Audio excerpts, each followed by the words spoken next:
ये कथा है असुरों के स्वर्ण युग की, जहां अधर्म भी राजसी वैभव में पलता था। गजासुर महिषासुर का पुत्र, अपार बल और अभिमान का प्रतीक। उसका नगर था भय और सौंदर्य का अद्भुत संगम। ऊंचे ऊंचे स्वर्णिम स्तंभों पर खड़ी विशाल हवेलियां, रत्नों से सजे महल, चारों दिशाओं में दानव सैनिकों की गर्जना। नगर के मध्य में एक विराट झील जिसमें चांद की परछाई भी कांपती थी, और उसी झील के किनारे गजासुर का सिंहासन कक्ष, जहां बैठा था वो असुरराज अपनी आने वाली विजय की योजना बनाते हुए। मेरे पिता महिषासुर, जिनकी वीरता को देवों ने झुठला दिया, उनका वध व्यर्थ नहीं जाएगा। मैं मांगता हूं बदला। हर एक आकाश का अंश मेरे नाम से डरेगा। मैं तप करूंगा, मैं ब्रह्मा को प्रसन्न करूंगा, और जो वरदान मिले उससे मैं मृत्यु को भी चीर कर निकल जाऊंगा। जो भी मेरे मार्ग में आएगा धूल बनकर रहेगा।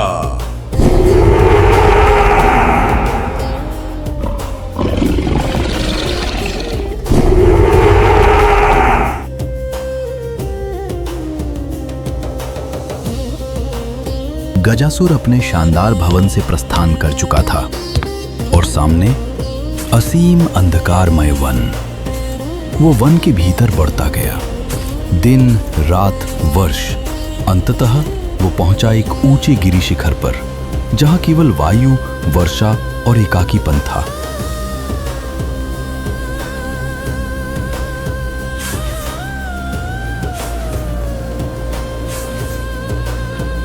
वहां बैठकर उसने आरंभ की ऐसी तपस्या जैसी स्वयं देवता भी न कर सके। भयंकर वर्षा, हिम और तूफान के बीच वो स्थिर रहा। न अन्न न जल, केवल ध्यान और संकल्प। धीरे धीरे उसका शरीर मिट्टी और धूल से ढक गया, पर गजासुर अचल, एक पर्वत समान ध्यानमग्न। वर्ष बीतते गए, पर गजासुर का संकल्प नहीं टूटा। और तब एक दिन ब्रह्मांड में गूंज उठी वो दिव्य ध्वनि। ब्रह्मा प्रकट हुए और बोले, गजासुर, तेरी तपस्या ने स्वयं त्रिलोक को हिला दिया है। मैं प्रसन्न हुआ। मांग, क्या वर चाहता है तू? प्रणाम प्रभु, मुझे ऐसा वरदान दे कि देवता, दानव या कोई भी जीव मुझे न मार सके। मेरी मृत्यु केवल आपके वरदान की इच्छा से ही हो।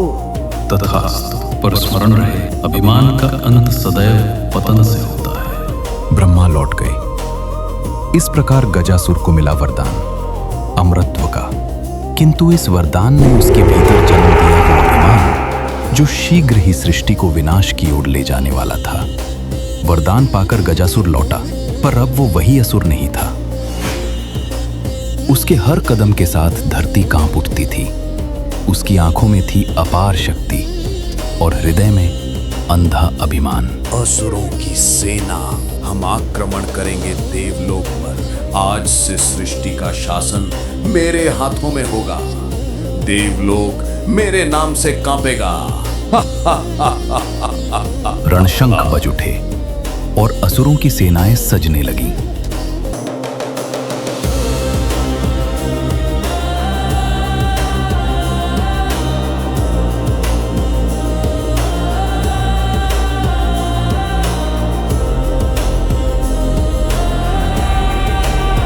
और फिर शुरू हुआ वो युद्ध जिसने ब्रह्मांड की दिशा ही बदल दी।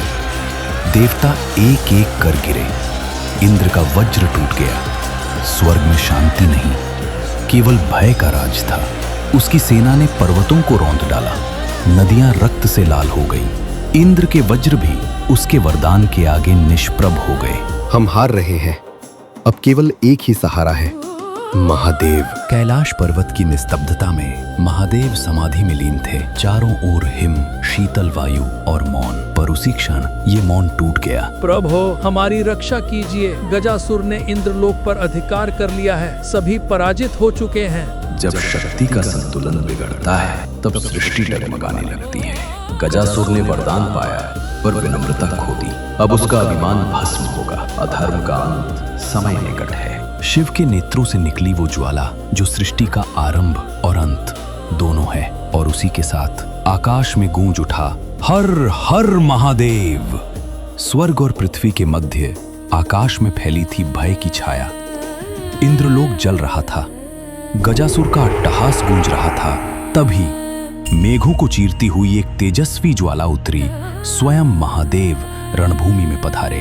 तो अंततः स्वयं महादेव आ गए। क्या तुम भी मेरे वरदान को चुनौती दोगे? तूने ब्रह्मा से वरदान पाया, पर विनाश का बीज अपने भीतर बोया। मैं तेरा अंत नहीं, तेरी मुक्ति बनकर आया हूं। मुक्ति? नहीं महादेव, आज तीनों लोकों के देव मेरे चरणों में झुकेंगे। और प्रारंभ हुआ वो संग्राम जहां अस्त्रों से अधिक शक्ति और सत्य का टकराव था। संपूर्ण सृष्टि उस युद्ध की कंपन से कांप उठी। असुरों की सेना भस्म हो गई, आकाश लाल हो उठा।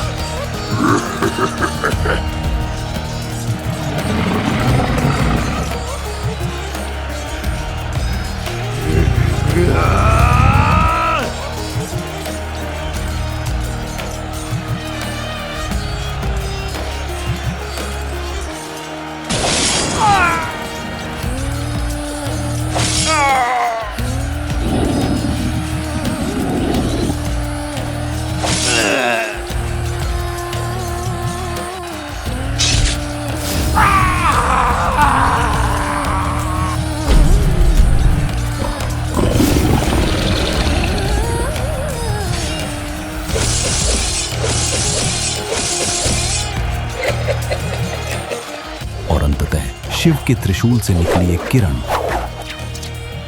जिसने गजासुर को भेद दिया।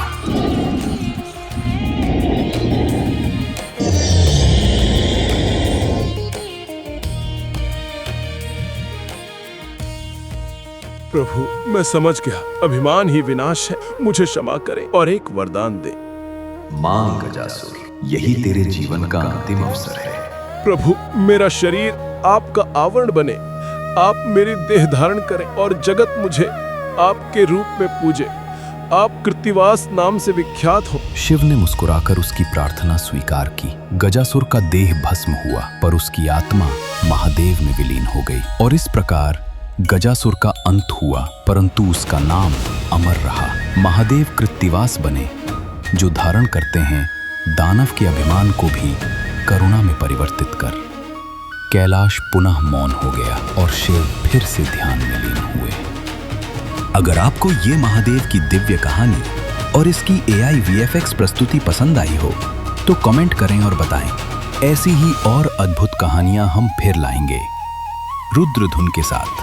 हमारे चैनल पर भगवान शिव और मां पार्वती के पावन भजन सुने और लाइक, सब्सक्राइब, शेयर करें ताकि हर भक्त तक पहुंचे महादेव की महिमा। धन्यवाद। हर हर महादेव।